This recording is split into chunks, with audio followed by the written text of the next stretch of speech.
Hi, I'm Gary, welcome to my channel. Today I'm looking at the latest release of the Junkers Ju-88 from ICM. It's an A-series captured aircraft in 1/48 scale. Markings are included for two captured aircraft, so you can choose between a Royal Air Force badged aircraft or a US Army Air Force machine. If you like the video, do please remember, give it the old Imperial thumbs up, hit the notification bell and subscribe to the channel. It's free and a great way to show your support. Let's make a start by looking at the box it comes in. So here's the box of the captured Junkers 88 from ICM, 1/48 scale, product code is 48227. I really like this box art of this American one. You know, it's the camouflage is cool because it's the splinter type camouflage, but then oversprayed with these white lines, and then of course a massive amount of yellow the Americans put on it, hoping that they don't get shot down. So yeah, beautiful piece of box artwork. On this long side here we have a little information panel as usual. The Junkers 88 A4 and A5 variants, because the A4 was captured by Americans, but the A5 was captured by the RAF, with authentic markings. Length of the kit when it's complete will be 300mm. The wingspan is 418mm, and there are 271 parts. You won't necessarily need all of those to complete the kit that you build. You'll need most of them, but not all of them. On this side are two side drawings of the A5 captured by the RAF and the A4 captured by the United States Army Air Force in their respective colour schemes. Okay. Very smart looking box. Let's see what's inside it. As we're used to seeing from ICM, it's the glossy full colour lid comes off the top, and we're left with this very robust cardboard box protecting all the parts. Inside here there is a bag with all the bits in one outer bag. There is also a inner bag with the clear parts. There's the instruction booklet. Inside the instruction booklet, of course, is the decal sheet. And there's an advert for the ICM water-based acrylic paints that you can use to complete the kit. So let's have a look at all these bits in a bit more detail. So this is frame A. As you can see, the two fuselage halves, the base of the fuselage, the back of the cockpit area here. This is the gondola that goes underneath the fuselage. These are the supports for the wheels from the main wings, and these are the tailplanes and elevators. Frame B, as you can see very clearly, top and bottom halves of the two wings. Frame C has the fin and rudder, the base of the cockpit section here. These are the engine nacelles, obviously main wheels, propellers, dive brakes if you're going to fit them. And frame C1 has slightly different engine nacelles, different propellers, broader bladed propellers, and different fin and tailplane. Frame D has the flaps for the wings and the ailerons, main gear legs, bits and pieces of the gear, obviously. Lots of interior stuff, as well as a gun here. It's part of the electronics radio sets on the inside, bomb aiming mechanisms and stuff like that at the front. There are two frames E marked here. So we have more guns, spare magazines for the guns, cooling flaps for the engines, bombs and bomb racks, engines themselves, the sides and the top, supports for the engine exhausts, pipework and so on and so forth. So there's one for each side of the aircraft, obviously. Then here's the frame G with several more guns, some covers for the exhausts, and I'm not sure what these are, back ends of the, don't know if those are machine gun positions or something like that. I'm not sure what those are just yet. Then there's a frame of transparent parts for top, you know, the main part of the canopy, windscreens and so on and so forth. Different types of gondola position, different types of nose positions with and without guns, for example, side windows and so on. Lots of variety there. Now if we look at the quality of the plastic and the sharpness of the moulding, it is yeah, it's good. It's sharp enough. There's some very strange colour variations coming in here. I think that's temperature issues around bits of the moulds. I will say that these moulds for the Junkers 88, I mean, they have been used a lot. I mean, a lot over recent years. I am wondering whether some of these moulds are getting a little bit tired. Part of that is this sort of the heat flow issues here on different. I can actually. Can I feel that? No, sorry, I can't feel that. It's the panel line underneath. I could feel that, but you know, some of this colouring, it suggests that the heat transfer in the moulding isn't exactly constant. And I have noticed on a few parts, not very many, but a few parts, we are noticing now some flash coming through. Main wheels here, this tail wheel mounting point here, which is annoying. Not a lot of it, I have to add. Just now and again, there's little bits like this. And I think it's because these moulds have been used so heavily for so many versions of the aircraft that they're beginning to get a bit tired. These connection points aren't the best as well, best design, I should say.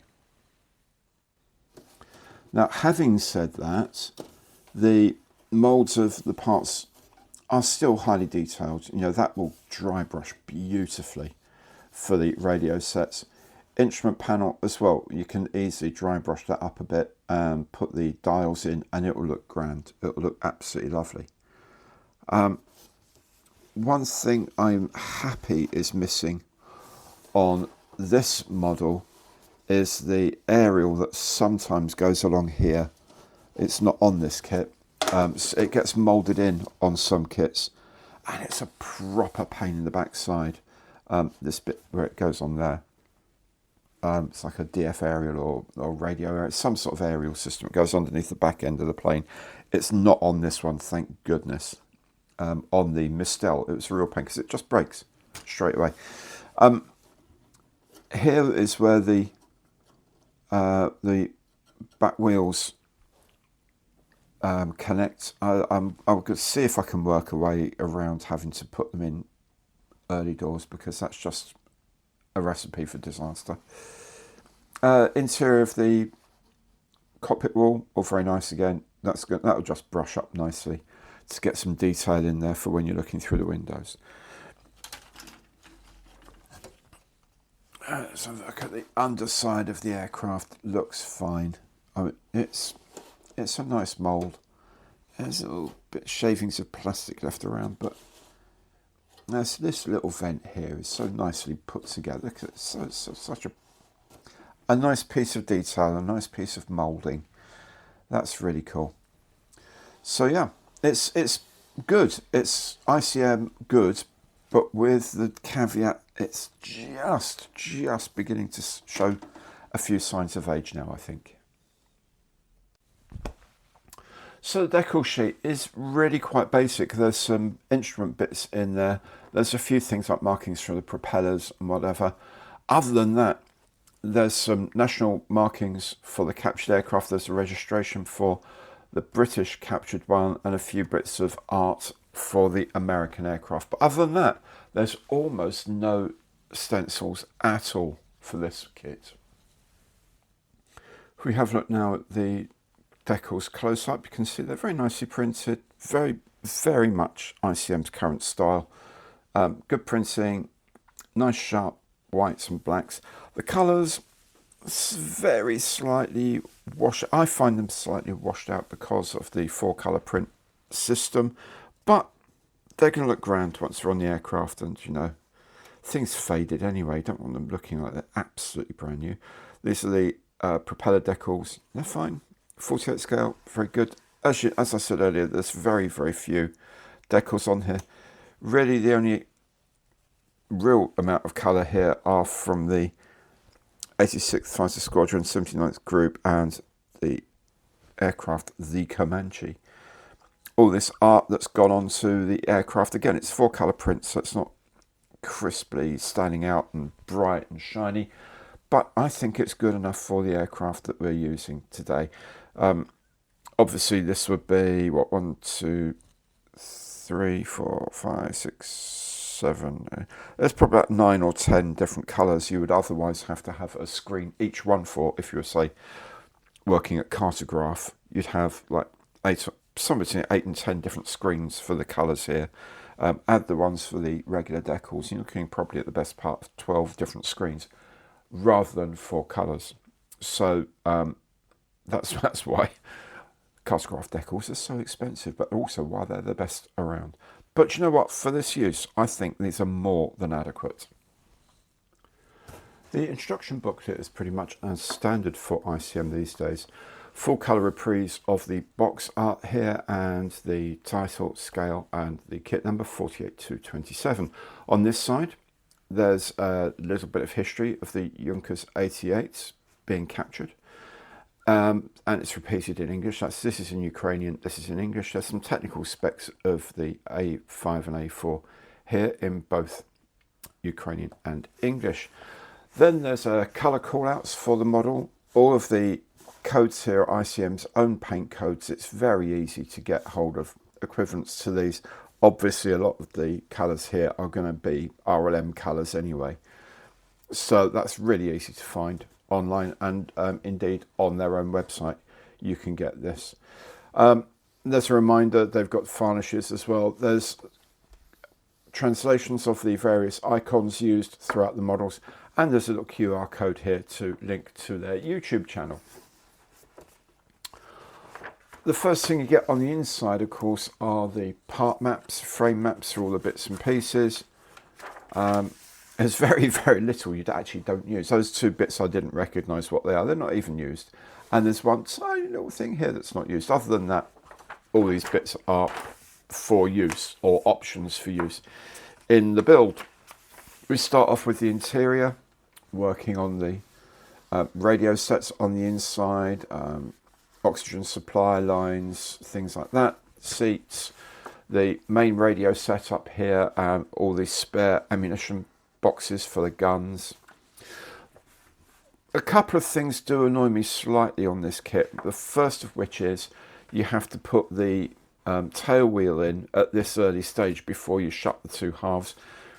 That is an invitation for it to break off, so that's slightly annoying. If I can find a way around doing that, I will. If I can figure out a way of maybe notching these connecting points slightly, I'll do that, because I really would prefer not to be doing this at this stage. Again, more side panels here with lots of decals on the interior. And then eventually, as you can see, you put the 2 halves together. There's a bottom part as well, which contains the floor of the cabin. And then all the seats, bits and pieces all go together. It's all pretty straightforward. All the flying surfaces come together, wings. What I do like is you can actually do the wings, and then paint the underside of the wings, and then put the gear on later. And you could quite easily do all of the engine stuff off at the model as well. You don't have to build the entire engine if you're not going to have any of the inspection ports open. You might want to miss out a lot of that, but we can discuss that later. Various options of different guns, different bits of bomb sights that you can put in, different nose options here, so on and so forth. It's a relatively straightforward build, although it is a really, really good build, I should say. These ones, you can put bombs on. Whether you'd be flying with bombs in captured colours is kind of questionable. Would you have a load of weaponry on board if you were being test flown by Winkle Brown? I'm not entirely sure about that. Yeah, and though it's the finished version is here. Now the Junkers 84A for the USAF is slightly different. There are slightly different parts involved, primarily in the glazing and things like that. The gondola at the bottom and the glazing design is going to be different. But yeah, essentially most of it is the same. Engines are pretty much identical. Again, here you can see these bits of the gondola here are different to the ones on the British aircraft, British captured aircraft, I should say. I think, yeah, you get on the American one, there's also the option of the dive brakes as well. Now, if you put those on a German aircraft, then they provide decals to fit over each of the slats of the air brakes here, but you don't need them on the American aircraft because it's all been painted over. So there we go, that's the American captured aircraft there. And then finally, the back 2 pages are the full colour instructions on painting and decal placing. There's very, very few decals on here because they were captured, so they didn't need to put all sorts of rubbish on there. They just oversprayed what was there most of the time. So this looks very much like, actually looks like a more of a Royal Navy or Fleet Air Arm version of extra dark sea grey and dark slate grey. I need to check references on those colours. Underside, absolutely RAF trainer yellow, of course. And then on this aircraft, the bit here is left as the original splinter pattern Luftwaffe. There's then, by the Germans, later overspray to break up even that pattern. Black undersides, and then of course the Americans have sprayed lots of yellow over it for identification purposes. And there's some different decals and stuff like that there as well, depending on which one you want to do. So there we go, that's the instruction booklet. There it is. ICM makes a very, very good Junkers 88, and this looks like no exception. I have a definite hankering for the US version, even though the RAF one might be the one tested by Eric Winkle Brown during the war. If you've enjoyed this video, please remember, give it the old Imperial thumbs up, hit the notification bell and subscribe to the channel. Thank you very much for watching today, and goodbye.